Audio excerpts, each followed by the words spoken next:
Breath of the Wild has been the most exciting addition to the Legend of Zelda franchise in a very long time. It's the second highest reviewed Zelda game of all time, beaten only by Ocarina of Time for the Nintendo 64. How many times am I gonna say times? Anyways, it's massive, it's beautiful, and it's a huge change of pace from the rest of the games that have come before it. I think that there are a number of reasons why Breath of the Wild was so successful, and that's basically just the world. Now, I'm not talking about like the sprawling plains and like the gorgeous environments. That all helps, like that's definitely helpful. But I'm talking about like the setting, the story, and the overall stakes of the game. So first, let's talk about those stakes. A little bit of spoilers about the beginning of the game, so not a big deal. Okay, for those of you who haven't played it, which probably isn't that many of you, Breath of the Wild takes place 100 years after Zelda and Link were defeated by the scourge known as Calamity Ganon. The beginning of the game shows a world that is like on the brink of collapse. And in many previous games, Hyrule has already succumbed to the darkness. So let's take a look at Ocarina of Time. When Link takes the Master Sword from the pedestal in the Temple of Time, he's sealed away for 7 years. That way he can mature enough to become the hero of time that is prepared enough to confront Ganon. In those 7 years though, the world has like crumbled into like the stuff of nightmares. The citizens of Castletown have been denied their last form of solace, which is death. They wander aimlessly, sitting there suspended between life and death, latching onto anything that is living to suck the life force from them. We also could look at The Wind Waker, which is one of my favorite Zelda games of all time. When Ganon escaped his imprisonment, the people of Hyrule prayed that the hero of time would come to save the day, but were just met with silence. The world was flooded in an attempt to keep Ganon from like destroying the land, but only a fraction of the population was given the opportunity to flee to the mountaintops. The known world was ruined by the goddesses in an attempt to prevent the world's ruin at the hands of Ganon. Darkness had already won, and that's, you know, one of the biggest differences between those games and Breath of the Wild. In Breath of the Wild, there is a chance. People still thrive throughout Hyrule, kids still laugh, and there is hope. Though the land is plagued by Ganon's corruption, the people are not. Wherever you look in Breath of the Wild, excluding Hyrule Castle, you can find people still living their lives. Although the threat of Ganon is ever present, the people have not yet given up, and that's a big difference, even when compared to a game like Majora's Mask. In my opinion, Majora's Mask tells a story that is the most similar to Breath of the Wild. Here, the power of the mask had sentenced Termina to a brutal annihilation by crushing the world with the mass of the moon. The people had already admitted defeat and just awaited their deaths. The difference between the people of Hyrule in Breath of the Wild and Clocktown in Majora's Mask is just striking. As the clock ticks closer to the end of that third day, the people in Clocktown disappear. Many have already given up entirely, like Cremia, who is the older sister at the Romani Ranch, who on the third day gives her sister alcohol in order to sleep better through the night, knowing that they won't wake up again. It's soul crushing and honestly really depressing. It's, heavy stuff. One more reason that Breath of the Wild works so well is the characters. Many Zelda games, with the exception being, you know, like Majora's Mask and Wind Waker, have very forgettable characters, who only really serve to, you know, make the game like progress. In Wind Waker, Link's grandma is a truly heartwarming character that shows compassion. Besides her though, most characters are superficial at best. In Majora's Mask, there are loads of characters that each possess an individuality that is unparalleled in Zelda games, until now. In Breath of the Wild, the characters truly matter. In my opinion, this is the first time that Zelda has been anything more than a plot device. She has like a real personality and is truly likable. She has agency and emotions and desires. Through the memories found throughout Hyrule, you can see her like relationship with Link evolve, and you can watch her character develop as the clock runs out on the development of her powers. In the early memories, she seems, you know, anxious but hopeful. But as the memories progress, you can see her become frantic and begin to despair as the weight of her responsibility begins to overwhelm her. Then there are characters like Mipha and Urbosa. Each of them are honestly just a treasure in their own right.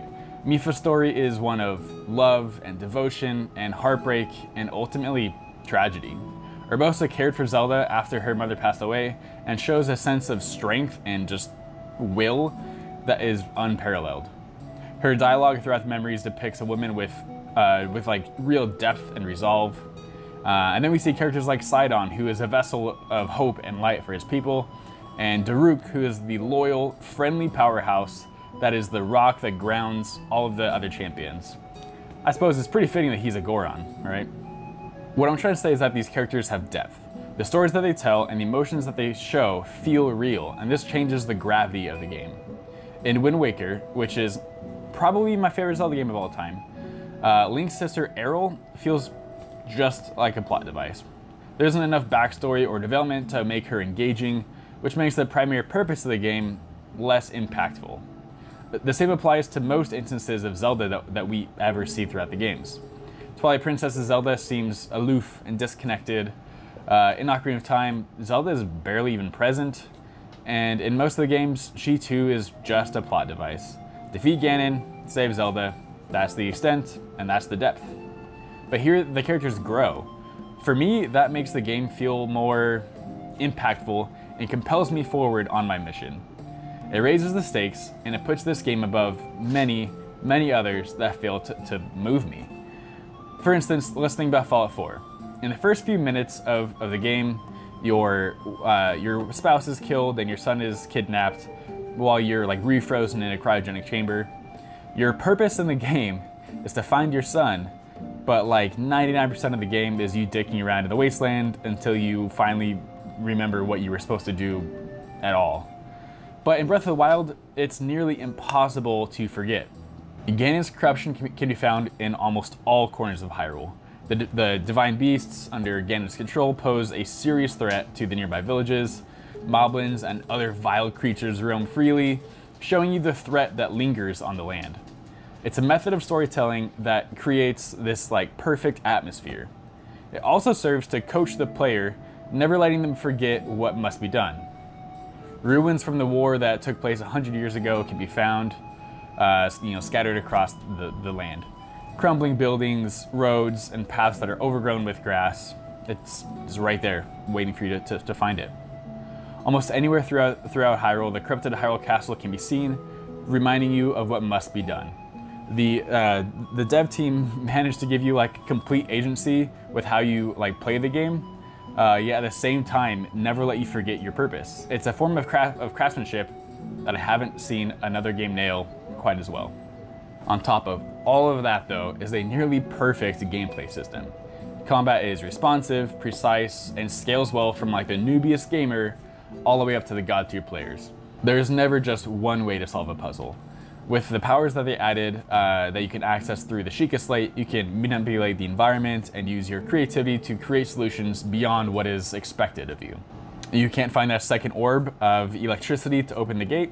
That's fine. Just drop a weapon to conduct the electricity, which completes the circuit and allows you to make progress. Can't quite manage the gyro puzzle? Flip the controller over and just bypass the puzzle walls. You want to fly across the map on a levitating minecart? Go for it. If you can make it work, we can make it work. The world is your oyster, and your creativity is the limit.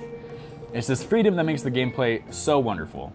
The way I played the game was completely different than how my brother played, where he like cautiously managed his inventory of weapons and shields, never making sure to never break the ones that were the best.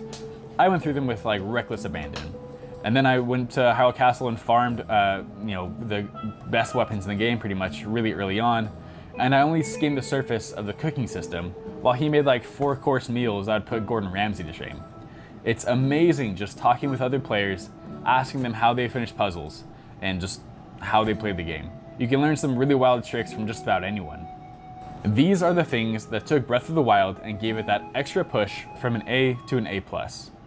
I was apprehensive about this entry in the franchise because of just how different it was compared to the previous games, but it honestly just proves that you can teach an old dog new tricks, and that change isn't necessarily bad. While Breath of the Wild does have some flaws, it's one of the best installments to date, and is in my opinion one of the best games of the last decade. I've been thinking a lot lately about Breath of the Wild, and what it means to me, and I wanted to share its impact and what I enjoy so much about it with you guys. So thanks for watching, and I'll see you in the next one.